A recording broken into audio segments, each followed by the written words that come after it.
The big holiday weekend just ended, so the plan is to head out and look for some lost treasures in the river there.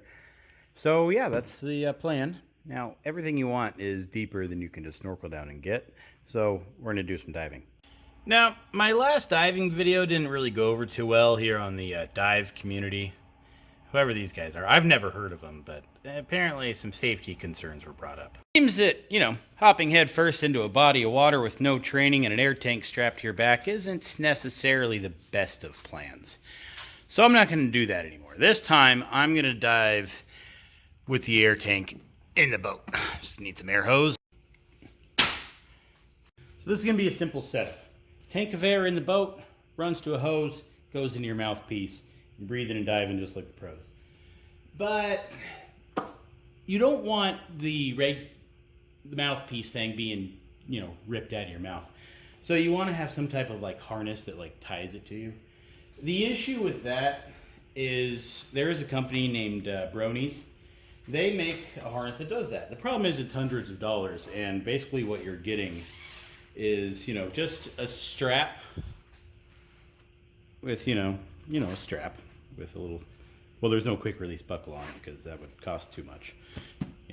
This buckle costs, the whole thing costs like $4 on Amazon, so, they're not going to throw that in there. Anyway, so basically what you do is you make yourself a belt, it goes in there, you tie your air hose to the back, and you don't pull the mouthpiece out off your face anymore. It's pretty simple. So, yeah, I'm not buying one. I'm going to make my own via this. At least that was the plan. I'm probably still going to do this just for, a backup belt.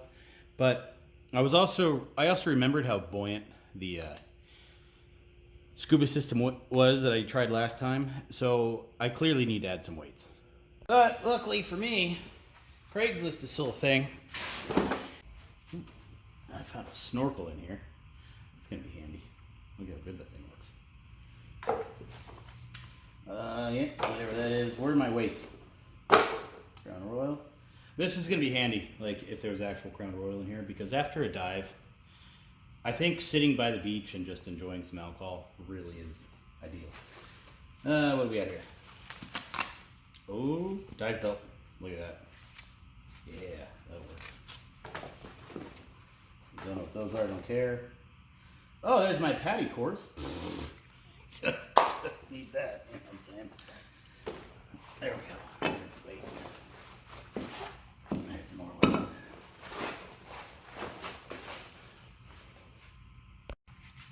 A little bit more. These are pretty darn heavy. Good 20 pounds each, so we got 60 pounds here. Given my body weight, I probably need about twice this, so I'm gonna have to figure something out there. I do have a lot of other weights, lead weights and stuff, so I can use those, but they don't mount the same on this belt, so I'll probably have to tie them off, but that's fine. Well, I can't really get any more weights on the weight belt and still be able to wear it, so unfortunately I'm gonna have to just roll with what I got. But if I don't wear if I don't wear a wetsuit, which I don't have one, so I ain't wearing one, then I got pockets, so I can just fill my pockets with rocks and whatnot, just to add a little more. That's probably close though. All right, here's the tank I'll be using. So since this is pressurized air, I don't want to keep it inside in case it goes, full jaws on me and it falls over and, basically explodes the garage. So I keep them outside, but I also make sure the valve stays open so there's no air in it.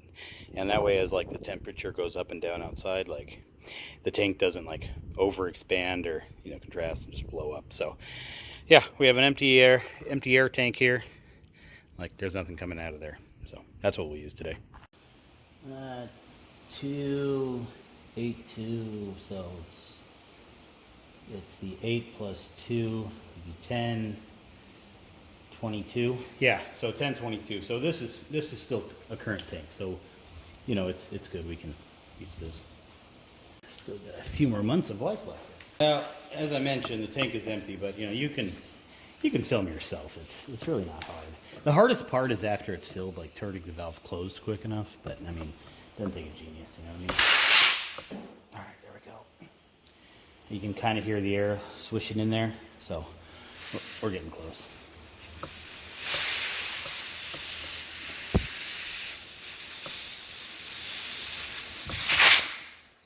Alright. Oh yeah, we're good. Perfect. I'm looking here at my my setup, and I got some spare parts out. Excuse the dust. What I think I'm going to do, since this has some special weird fitting I couldn't find over at Lowe's, I'm just going to cut it and then just, you know, 2 barb splices, or one barb splice, but 2 hose clamps in. Yeah, that should be all I need. Now, any pulling or yanking, I'm afraid might, you know, break the valve off the top of that tank. So what I'll do is I'll tie some rope to the tank and the other end to my my vest, my little, you know, my belt I'm making. So that'll yeah, make sure like when I tug on the airline and stuff, like, you know, I don't break it or rip it. Like I'll be tugging on the rope. So good plan, I'd say. I'm trying to find a good place to like keep the tank during my dive, because we're gonna have a lot of hose, you know, wrapped up here. So what I think I'll do is I think I'll come off the valve, go over this way, wrap the hose up, and then come back through here and go off the front of the boat. Because the current's gonna go down, boat will face upwards, so the boat's naturally gonna go that way. So, you know, it can just come off like that. So, hope it'll make sense when I'll record. Make sure I record when I hop in, but you'll see the plan. And my orange hose is a bit longer. Maybe I'll use that instead. Now, safety first, of course. Oops. Is that how it goes? Yeah. There's my dive flag. All right, we're out here floating. Found a pretty good spot of the river where there's not too strong of a current. So we're gonna see how well this diving rig goes. So I have the hose here. So as I go, you know, more will naturally unravel. And the tank is right on the edge, so it's just give me just that last little bit of range. I didn't wind up tying the other, you know, the rope to the hose because that just took too long. So that's what we're doing. So I'm getting the dive weight on now. I think I know now why the divers kind of roll into the water, because with, you know, 80 pounds of weight on you, it's kind of hard to just dive off. So they just kind of roll in. So I get that now. I got the weights on, got my dive belt, got my hose and mouthpiece on, tank's on, so I think, yeah, we're ready to go. Got Ryan in the back holding the dive flag, so let's do this.